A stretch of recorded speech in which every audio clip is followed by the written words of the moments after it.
проблемы с соблюдением прав человека стояли очень остро, поскольку они нарушались, поскольку там были массовые нарушения прав человека на территории Чечни. И вот эта проблема потихоньку уже с 2002 года стала актуальна и для Ингушетии, в частности для моих подзащитных. Уже к 2004 году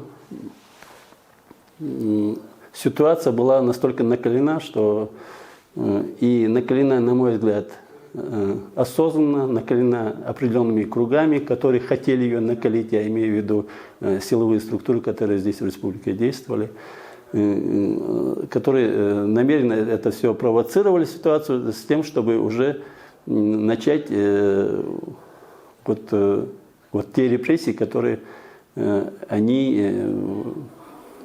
вот те методы, которые они опробировали на Чеченской Республике, для того, чтобы выполнить вот эти интересы, реализовать эти интересы вот этих военно-силовых структур, которые в регионе действовали, для того, чтобы облегчить их работу здесь, в Ингушетии, и появился Зязиков, на мой взгляд. Прогрессия такая была, очень такая нездоровая, по пропавшим без вести людям, это с 2002, 2003 еще больше, в 2004 еще больше пропавших без вести. И вот эта шкала, она отслеживалась правозащитниками. Ну, насколько я помню, цифры были очень такие, цифры говорили о том, что это явление очень массовое. По инициативе именно руководства Ингушетии, конкретно главы Республики Зязикова, парламента Республики Ингушетии, в 2006 году, я боюсь здесь ошибиться, они вышли с инициативой в Государственную Думу, которая отменила на территории Республики Ингушетия действия суда присяжных. В принципе, фактически, тем самым вот тот произвол, который, судебный произвол, произвол силовиков, например, в Ингушетии почти не каждую неделю совершались несудебные казни. То есть проводились так называемые мероприятия КТО, во время проведения которого силовикам дозволял все буквально. Человеку лишали жизни, и все это как бы оставалось. Прокуратура была абсолютно действовала. Почему-то все эти прокурорские проверки вот этих действий, они к реальному результату не приводили. И получалось так, что человек, которого лишали жизни, его же потом преподносили как преступника, и в связи с его ликвидацией дело закрывалось. И вот это была вот такая практика действия силовых структур в тот период. И единственная возможность, например, у правозащитников, у адвокатов в тот период, это был суд присяжных, который мог бы в какой-то степени обеспечить реализацию, например, в частности, гражданских прав на правосудие. И вот это единственный механизм с подачи местной власти, из Зязикова и парламента Ингушетии, вот эта самая последняя зацепка, которая была для адвокатов, для правозащитников, она была просто пресечена. Когда все легальные механизмы воздействия на власть были, в принципе, нейтрализованы именно действиями силовиков и действиями местной власти. И казалось, что местная власть может действовать по любым вопросам совершенно произвольно. И вот такая ситуация сложилась и уже непосредственно в 2018 году, когда руководитель, глава республики, глава исполнительной власти, человек, который обязан руководствоваться интересами, в первую очередь, граждан этой республики, обязан руководствоваться действующей Конституцией Российской Федерации, Конституцией Республики Ингушетия, которая здесь есть, который обязан руководствоваться, тем не менее, пренебрегая вот этими существующими законодательными актами, существующими нормами права, которые обеспечивают в том числе участие граждан непосредственно в предотвращении особо значимых вопросов, в том числе вопросов, связанных с изменением границ, передачей земель, с решением некоторых вопросов.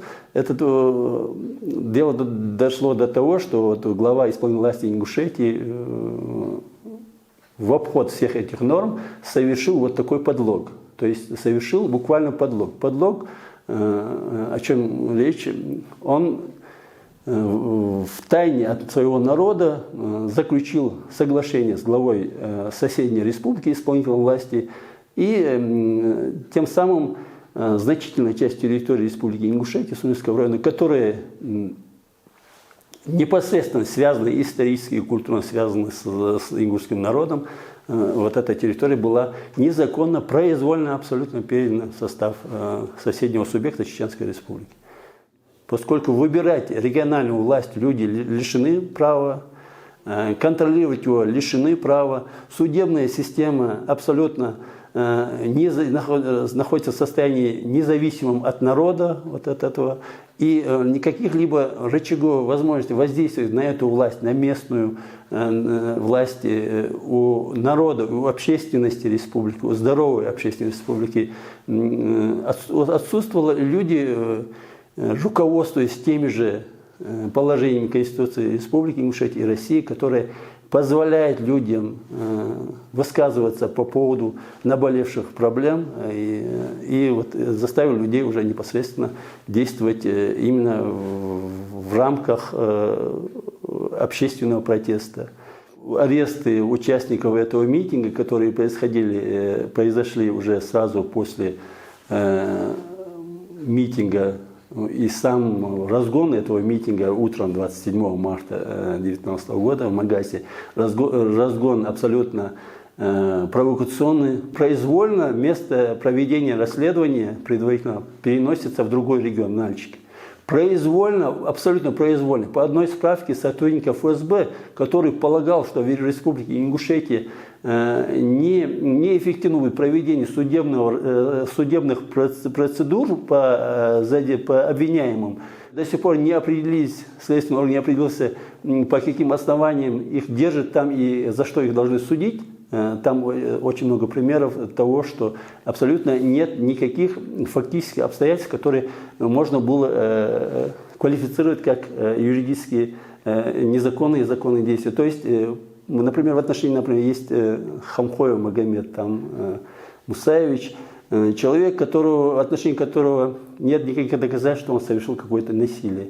Нет никаких доказательств, что он где-то выступил, где-то какие-то экстремистские высказывания у него были. Но, тем не менее, его сегодня держат. Вот эту ситуацию, ее можно объяснить только тем, что, в принципе, в Российской Федерации, в принципе, не осталось...